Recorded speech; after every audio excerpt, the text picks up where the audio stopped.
جب مسالہ اس نے کوٹنا شروع کیا تو اس کو ایسے محسوس ہوا کہ جیسے گویا وہ فرش سے اندر کھوکھلا پن ہے یا خالی ہے۔ صندوق جب کھولا تو اس نے دیکھا کہ 2 بیگ ہیں جو کہ سونے کے زیورات اس کے اندر رکھے، ان کے اندر رکھے ہوئے ہیں۔ اب دمشق سے جب نکلے تو سبحان اللہ اسی وادی میں جس وادی میں پچھلے سال اس کا اونٹ گم ہوا تھا اسی جگہ انہوں نے آ کے ڈیرا لایا۔ یہ میرا زیور جو تھا حلال کی کمائی کا تھا، یہ میں نے امانت رکھی ہوئی تھی اور میں ہر سال اس زیور کی زکوٰۃ ادا کرتا ہوں۔ السلام علیکم ورحمۃ اللہ وبرکاتہ۔ بسم اللہ والصلاۃ والسلام علی رسول اللہ۔ معزز ناظرین اکرام، آج کا جو قصہ ہے یہ کم و بیش آج سے کوئی 150 سال 160 اس کے لگ بھگ آپ کے علم میں ہے کہ حج جو ہے ہر مسلمان کی سب سے بڑی خواہش اور تمنا ہوتی ہے، اور اس زمانے میں مختلف جو علاقوں سے لوگ آتے تھے وہ ظاہر بات ہے کہ خاص طور پر دمشق سے لوگ آتے تھے، وہ اونٹوں کا فاصلہ سفر کرتے تھے۔ دمشق کے کچھ تاجر تھے، انہوں نے حج پہ جانا تھا اور انہوں نے اپنا ایک امیر قافلہ اس کو مقرر کر لیا۔ لو جی، ابھی وہ دمشق کے اندر ہی تھے تو وہ امیر قافلہ نے کہا بات یہ ہے کہ ہم کہاں کھانا پکائیں گے جی، تو ہماری کون خدمت کرے گا؟ انہوں نے کہا ایسا کرتے ہیں کہ کسی طباخ، کسی اچھے کک کی تلاش کرتے ہیں جو ہمارے ساتھ چلے، اس کو حج بھی کروا دیں گے اور اس کے ساتھ وہ ہمارا کھانا بھی پکاتا رہے گا۔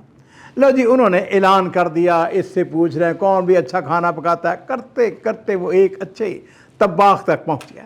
ہاں بھائی تم اچھا کھانا پکاتے ہو؟ میں اچھا کھانا پکاتا ہوں۔ اس نے کہا اچھا ایسا ہے کہ ہم تمہیں ایک اونٹ دیتے ہیں، ایسا کرو کہ جو جو تمہیں وہاں پر چیزیں چاہیے مکہ مکرمہ میں یا مدینہ شریف کے اندر وہ تم یہاں سے خرید لو اور باقی وہاں سے کچھ خرید لینا، اور ہم اونٹ جو ہے یہ بھی تمہیں گفٹ دے دیں گے، بہرحال اور تم حج بھی کرو۔ اس نے کہا الحمدللہ، اس سے بڑی سعادت کی کیا بات ہے۔ ناظرین اکرام، یہ قافلہ جو ہے یہ دمشق سے چلتا ہے اور سب سے پہلے مدینہ شریف پہنچتا ہے۔ مدینہ شریف پہنچ کے وہاں پر حاضری دے کر وہ سیدھا مکہ مکرمہ آتے ہیں۔ تو جی مکہ مکرمہ میں عام طور پر جو دمشق سے حاجی آتے تھے نا، یہ شامیہ کا علاقہ ہے۔ شامیہ کا علاقہ کیوں ہے، اس کو کیوں کہتے ہیں؟ اس لیے یہ اگر بیت اللہ شریف کو اگر آپ دیکھیں نا تو اس کے آف کورس 4 تو جو شمال کی جانب علاقہ بنتا ہے یہ شام کا علاقہ بنتا ہے، تو یہاں ہی بیت المقدس بھی ہے، تو بہرحال یہ علاقہ شامیہ کا، تو وہاں پر انہوں نے گھر تھا اس کو انہوں نے کرائے پہ لے لیا۔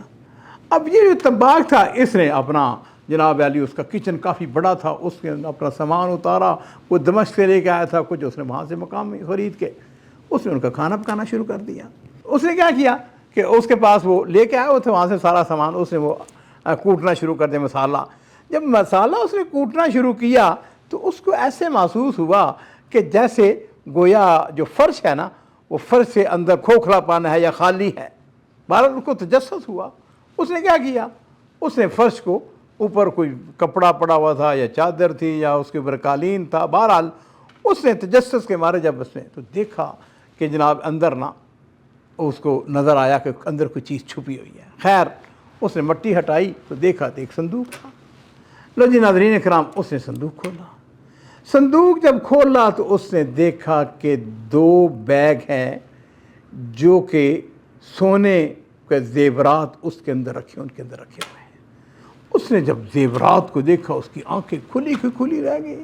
اب وہ اس انتظار میں کہ کب حج آئے اور حج سے فارغ ہوں اور پھر ہم واپس جائیں اور یہ دونوں تھیلے میری ملکیت ہے، ظاہر بات ہے کہ اس کو زیور مل جائے اس طریقے سے۔ خیر جی ناظرین اکرام، حج ہوا، حج کے بعد اب اس کی سب سے بڑی تمنا یہ کہ جناب ہم واپس کس طریقے سے جائیں، اور ایک دن جو امیر قافلہ تھا اس نے اعلان کیا، اس نے یا طباخ ہم واپس جا رہے ہیں، تیاری کرو۔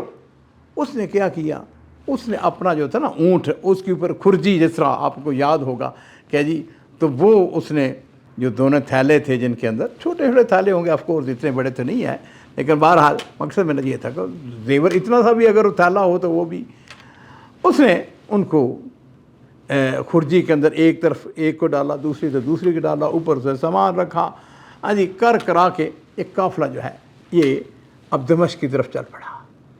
تو جی ناظرین اکرام، چلتے چلتے واپس اب اس کا کام یہی تھا کہ راستے میں وہ کھانا پکاتا تھا۔ دمشق سے ایک منزل پہلے جب پہنچے، ماشاءاللہ وہاں جگہ بڑی اچھی تھی۔ جو امیر کافرہ تھا اس نے اعلان کیا، اس نے کہا بھئی یہ جگہ بڑی خوبصورت ہے، بڑی اچھی جگہ ہے، یہاں پہ ہم رکیں گے، یہاں پر ہم کھانا پکائیں گے، یہاں کھانا کھائیں گے اور پھر اگلے دن یہاں سے سفر شروع کریں گے۔ لو جی وہاں پہ رک گئے۔ اب اس کو حکم دیا گیا کہ طباخ ایسا کرو کہ ہمارے کھانا پکاؤ۔ اس نے کہا بسم اللہ۔ اب ہوا ناظرین کرام یہ کہ سبحان اللہ، اب سارے راستے وہ اپنے اونٹ کی حفاظت کرتا آ رہا تھا، لیکن سبحان اللہ بدقسمتی سے اس نے جب اونٹ کو بٹھایا تو اس کو باندھنا بھول گیا۔ اب نہ جانے اونٹ کو کوئی چوہا نظر آیا یا کوئی اور چیز نظر آئی، ہاں جی، تو یہ جو ہے ایک سائڈ پہ گیا ہوا تھا، اونٹ سے وہاں سے اٹھا، اس نے بھاگنا شروع کر دیا۔ یہ وقت تھا عصر کے بعد کا تقریباً۔ اب ادھر یہ کھانا پکا رہا ہے، ادھر اس نے وہ اپنا کھانا جو ہے وہ چولہے جو ہیں وہ جلائے ہوئے ہیں اور وہ کھانا پک رہا ہے، اور ادھر اونٹ جو ہے بھاگ گیا۔ اب یہ اونٹ کے پیچھے پیچھے جو قافلے والوں نے کہا کدھر جا رہے ہو کدھر؟ اس نے کہا میرا اونٹ ہے۔ انہوں نے کہا اونٹ جاتا ہے وہ کھانے کی طرف توجہ دو، کھانا جو ہے وہ خراب نہ ہو جائے وغیرہ۔ اب ان کو یہ تو بتا نہیں سکتا تھا کہ اس کے اندر میں نے وہ زیور چھپا کے رکھا ہوا ہے۔ لو جی ناظرین کرام، وہ شخص وہ اس کو تلاش کرتا رہا، ادھر انہوں نے اصرار کیا، مجبور تھا جی، اونٹ نے نہ ملنا تھا نہ وہ ملا۔ اس دوران میں اندھیرا چھا گیا، اس نے ان کو کھانا کھلایا، اس کی حالت بڑی بری۔ انہوں نے کہا کیا ہوا تمہیں؟ اس نے کہا میرا اونٹ۔ انہوں نے کہا اونٹ والی کون سی بات ہے، تمہیں ہم ایک اور اونٹ دے دیں گے، اس کے اوپر میرا سامان۔ تو انہوں نے کہا سامان کتنا؟ گفٹ سے وہ ہم آپ کو تمہیں دے دیں گے، چلو چھوڑو اس بات کو۔ لو جی ناظرین کرام، قصہ مختصر یہ ہے کہ وہ اونٹ اور اس کا جو سارا زیور سامان تھا وہ نہ جانے کہاں چلا گیا۔ قافلہ جو ہے وہ دمشق پہنچ گیا۔ اب یہ شخص سارا پریشان، اس کا برا حال کہ مجھے کہاں اتنی دولت ملی تھی اور وہ دولت ساری کی ساری ضائع ہو گئی ہے۔ بہرحال یہ بات ذہن میں رکھ لیں، یہ اس کے اوپر کوئی حق نہیں تھا، یہ ظلم اور چوری اور یہ ساری چیزیں بنتی ہیں۔ لو جی اگلا سال ہوا۔ اگلا سال ایک اور تاجروں کا وفد تھا یا تاجر تھے ان کا، انہوں نے حج کے لیے جانا تھا۔ اب انہوں نے تلاش کی، انہوں نے کہا بھئی ہم اپنے ساتھ طباخ، ہاں بھی پچھلے سال کون تھا طباخ تمہارے ساتھ؟ آپس میں دوست تھے۔ انہوں نے کہا جی وہ بڑا اچھا، اس نے کھانے وانے ہمارے پکائے، بڑا اچھا آدمی تھا۔ انہوں نے کہا بسم اللہ، اس کو تلاش کیا۔ لو جی انہوں نے کہا کہ ہم تم پچھلے سال گئے تھے، ہم اس سال بھی ہمارے ساتھ چلو، ہاں جی یہ اور لوگ تھے تو ہم بھی تمہیں جو انہوں نے دیا تھا ہم بھی تمہیں دے دیں۔ اس نے کہا بسم اللہ چلتے ہیں۔ لو جی ناظرین کرام، یہ اگلے سال پھر اسی طریقے سے انہوں نے اونٹ دے دیا، اس نے سامان خریدا، ہاں جی، اور اونٹ جو ہے وہ لے کے چل پڑے۔ اب دمشق سے جب نکلے تو سبحان اللہ اسی وادی میں جس وادی میں پچھلے سال اس کا اونٹ گم ہوا تھا، اسی جگہ انہوں نے آ کے ڈیرا لایا۔ اور یہ بھی ہو سکتا ہے کہ ناظرین کرام، میں نے چونکہ تاریخ بڑی پڑھی ہے اللہ کے فضل و کرم سے، ہوتا یوں تھا کہ باقاعدہ جو ہے نا اسٹیشن بنے ہوتے تھے اور وہاں ہی آ کے وہاں رکتے تھے قافلے۔ خیر قافلہ یہاں پہ رکا۔ اب یہ کھانا جب پکانے لگا تو اس کو وہ منظر یاد آ گیا پچھلے سال والا۔ اب اس کا سبحان اللہ تجسس، اس نے کیا کیا، اس نے ایسے ہی جو ہے نا ایک طرف جالنا شروع کر دیا۔ اب وہ کرتے کرتے جناب جی سبحان اللہ جب آگے بڑھا تھوڑا سا اس جگہ سے دور تو ایک جگہ اس کو ایک کنواں نظر آیا۔ ہم اپنی زبان میں اس کو کہہ سکتے ہیں اندھا کنواں۔